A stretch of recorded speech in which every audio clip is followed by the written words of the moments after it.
బాధిత కుటుంబాలకు బాసటగా నిలిచి ఆదుకోవాలని మాజీ మంత్రి సానత్ నగర్ ఎమ్మెల్యే తలసాని శ్రీనివాస్ యాదవ్ కోరారు.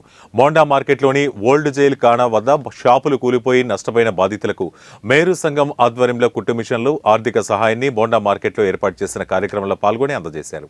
ఈ సందర్భంగా ఆయన మాట్లాడుతూ 70 సంవత్సరాలుగా అక్కడే తమ వృత్తి టైలరింగ్ను చేసుకుంటూ జీవనం సాగిస్తున్న విషయాన్ని గుర్తు చేశారు. ఊహించని ప్రమాదంలో షాపులు, మిషన్లు, దుస్తులు నష్టపోయారని పేర్కొన్నారు.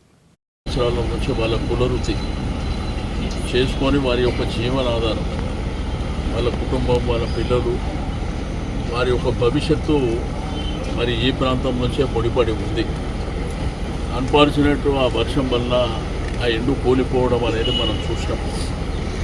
శ్రామిక సంఘం కీర్తి కనకయ్య గారు, మాడిశెట్టి శ్రీనివాస్ గారు, మీరందరికీ మనస్ఫూర్తిగా అభినందనలు తెలియజేస్తూ, ఎందుకంటే జరిగిన సంఘటన బాధాకరమైనటువంటి సంఘటన మనందరికీ తెలిసిందే. వాళ్ళకి జరిగినటువంటి నష్టాన్ని భరించడం అనేది ఈ సందర్భంలో వైపున దసరా పండుగ, రెండో వైపున బతుకమ్మ, రెండోది వాళ్లకు భవిష్యత్తు. ఎందుకంటే ఉన్న నీడ పోయింది. వాళ్ళ భవిష్యత్తు, వాళ్ళ కుటుంబాలు, వాళ్ళ పిల్లలకు ఇబ్బంది కావద్దన్న ఉద్దేశంతో